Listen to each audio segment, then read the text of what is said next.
अस्सलाम वालेकुम स्टूडेंट्स, कैसे हैं आप सब। उम्मीद है आप सब खैरियत से होंगे, पेपर्स की अच्छे से तैयारी कर रहे होंगे। आज मैं आपको फर्स्ट ईयर के जो आपके बायो के most important short question answers हैं उनके बारे में बताऊंगी कि आपके कौन कौन से short question answers most important है। और अगर आप इन्हीं क्वेश्चंस को इनके मतलब याद कर लें अच्छे से तो पेयरिंग स्कीम के अकॉर्डिंग आपके तमाम शॉर्ट क्वेश्चन अच्छे से कवर हो जाएंगे। मतलब आपको बुक से कोई भी क्वेश्चन आंसर एक्स्ट्रा करने की जरूरत नहीं पड़ेगी अगर आप इन्हीं क्वेश्चन को अच्छे से याद कर लेंगे तो। सो लेट्स सी, यहाँ पे आपका जैसे ये सेक्शन 1 आ गया, इसमें शॉर्ट क्वेश्चन आंसर्स, जो इनमें से मैं कुछ क्वेश्चन आंसर रीड आउट करूंगी, बाकी क्वेश्चन आप साथ साथ देखते जो इनको साथ साथ अच्छे से याद कीजिएगा। सो 1 आ गया हमारे पास, what is biochemistry and give is importance, what is the heat capacity of water and give is importance.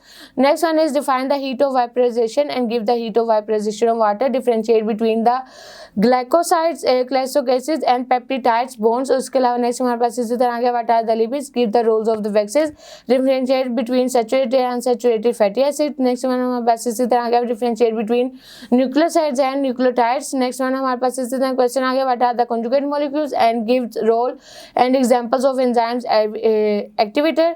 Next one हमारे पास इसी तरह आ गया, define the apoenzymes and the next one is how the prosthetic group different from the coenzymes and next one is is the active sites of enzyme and next one is discuss the enzymes concentration in the affecting the rate of enzyme action.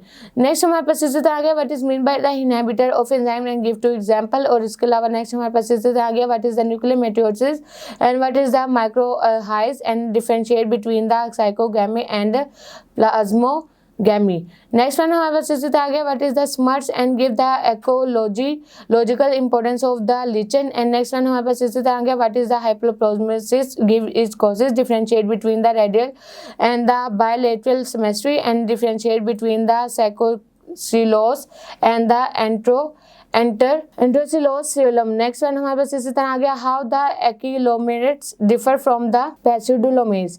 Next one is what is mesoglea and spongial। Next one is how is the octatal differ from the osculum and differentiate between polyps and medusa। Next one हमारे पास इसमें आ गया, what is haplotypes animals and give its example, give the beneficial effects of the insects। Next one इसी तरह आ गया, name write the name down the names of the aphanites and the enoderms in and with hemichordates। Next one is write down the 4 characteristics of class Bonifish। Next one write any 3 characteristics of mammalian। Next one is write down the features of the subclass of Metatheria. So students, ये जो आपके question answers हैं इनको attempt करने का तरीका कैसे है कि अगर आप इनकी हेडिंग्स बना के लिखें, मतलब इन्हीं क्वेश्चंस के आप हेडिंग्स बनाएं और फिर उसके बाद इनको सोल्व करें। जैसे कि हमारे पास यहाँ पे आ गया डिफाइन बायो एनर्जेटिक, तो बायो एनर्जेटिक की आप हेडिंग करके उसको नीचे से 3 से 4 लाइनों में डिफाइन कर दें अच्छे से, तो इस तरह से भी आपके जो शॉर्ट क्वेश्चन आंसर है उनकी प्रेजेंटेशन अच्छी हो सकती है और एग्जामिनर पे इम्पैक्ट अच्छा होगा। सो नेक्स्ट हमारे पास इसी तरह आ गया, what is the compensation point and define the observation spectrum and next one is what is the scheme। Next one is define the chromatosis and define the glycosis and what is the biological oxidation।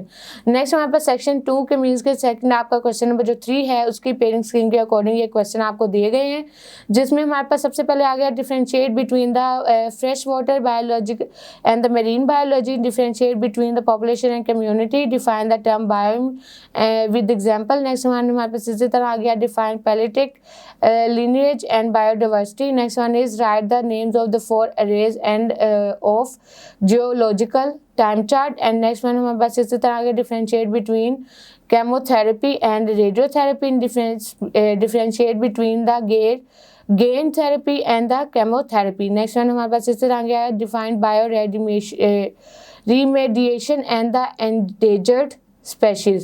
Next one हमारे पास इसी तरह आ गया, define the cell wall and also give the chemical composition of primary and secondary cell wall। Next one is how sclerotic is differ from the crystalline। Next one is define the polysomes and ribosomes, differentiate between phagocytosis and pinocytosis। Next one is how microtubules differ from the microfilaments। Next one is differentiate between the particles and the cristae and next one हमारे पास इसी तरह आ गया, what are the thylakoid and granium। Next one is characteristics giant amoeba and next one is what are the confragments, and next one हमारे पास इसी तरह आ गया name the nucleus of the cylids, and next one write down the characteristics of apicoplexin. next one हमारे पास इसी तरह आ गया write any two characteristics of dinoflagellates, and next one is write any three characteristics of diatoms. और इसी तरह next हमारे पास आ गया question answers.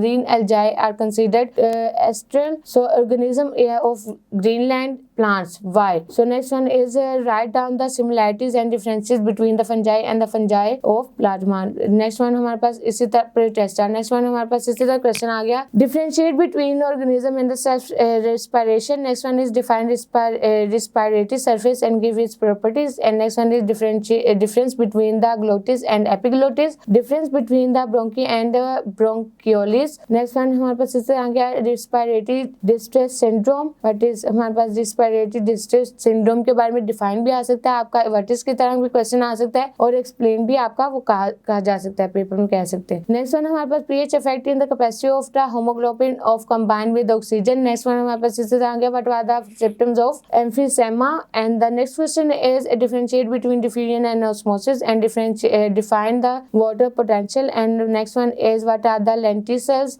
give their function, differentiate between single and double circuit and double circuit heart with example. next one is discuss hypertension and differentiate between thrombosis and embolism. next one define the immunity and give two types, and define active and passive immunity, differentiate between natural active immunity and artificial active immunity. so next हमारे पास section 3 आ गया जो कि parent scheme के according आपके यही questions बनाए गए हैं जो कि आपको गिवन है. और स्टूडेंट्स अगर आप यही मतलब बहुत सारे स्टूडेंट्स को होता है कि हम पास पेपर से तैयारी करें, बुक के जो क्वेश्चन है उनसे तैयारी करें, या अंडरस्टैंडिंग बेस्ड जिस तरह से क्वेश्चन आने उनकी तैयारी करें. मतलब कंफ्यूजन होती है कि हम तैयारी कहाँ से करें और इतने कम टाइम में आप किस तरह से फुल पेपर की तैयारी कर सकते हैं, किस तरह से तमाम क्वेश्चन आपके कवर हो सकते हैं. इस चीज की टेंशन होती है स्पेशली बायो के सब्जेक्ट में कि बायो में बहुत सारी ऐसी फॉर्म्स होते हैं जो कि आपको समझ नहीं आती कि हम इनको कहाँ से किस तरह से लर्निंग करें. तो अगर आप यही शॉर्ट क्वेश्चन आंसर जो कि आपको गिवन है यही कुछ शॉर्ट क्वेश्चन आंसर अच्छे से याद कर लें तो आपकी जो पूरी मतलब कंप्लीट जो आपकी प्रिपरेशन है वो कंप्लीट हो जाएगी. पास पेपर्स भी आपके इसमें कवर हो जाएंगे, और इसके अलावा अंडरस्टैंडिंग बेस्ड जितने भी आपके क्वेश्चन बन सकते थे वो तमाम क्वेश्चन बना के आपको ये दिए गए हैं. सो इन्हीं की क्वेश्चंस के आंसर जो है वो आप बुक्स नोट जहां से भी आपने याद किए हुए हैं वहीं से याद इजीली मतलब आप रिवाइज कर सकते हैं. सो नेक्स्ट हमारे पास इसी तरह सेक्शन 3 के जो क्वेश्चन आ गए उसमें आपका फर्स्ट है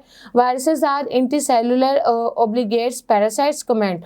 next one is what are the prion, how iron differ from the prion, and next one differentiate between the lactic and the lyogenetic phase, and next one हमारे पास इसी तरह आ गया what are the retrovirus and paramaviruses. next one हमारे पास describe four postulates of germ theory, and next one is what is the plasmid, and next one different name the bacteria and what are the photosynthesis, and next one how respiration occurs in bacteria, differentiate between microbial and microbiostatic chemical. next one हमारे पास इसी तरह आ गया discuss the role of the Edward Jenner invocation vaccination method of treatment. Next one हमारे पास इसी तरह आ गया what are the polygenetic system of classification, differentiate between एंथ्रियोड्रोफोर्स एंड आर्चियोजेनियोफोर्स.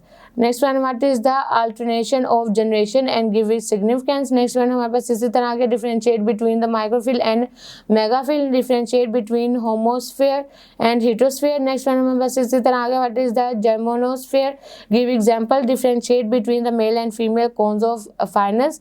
और इसी तरह नेक्स्ट हमारे पास आ गया what are the essential no essential part of flower. Next one differentiate between the dicot and monocot.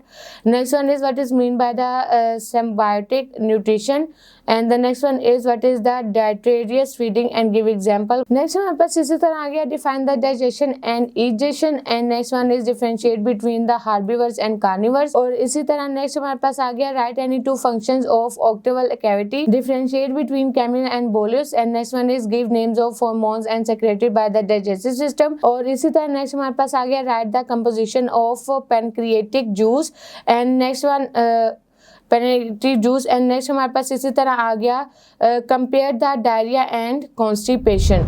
So students ये थे आपके तमाम शॉर्ट क्वेश्चन आंसर जो कि आपको दिखाए गए. तकरीबन आपके 300 तक ये एक शॉर्ट क्वेश्चन आंसर्स हैं, और अगर आप इन्हीं शॉर्ट क्वेश्चन आंसर्स को अच्छे से कर लें तो आपको कहीं और से शॉर्ट क्वेश्चन आंसर करने की ज़रूरत नहीं रहेगी.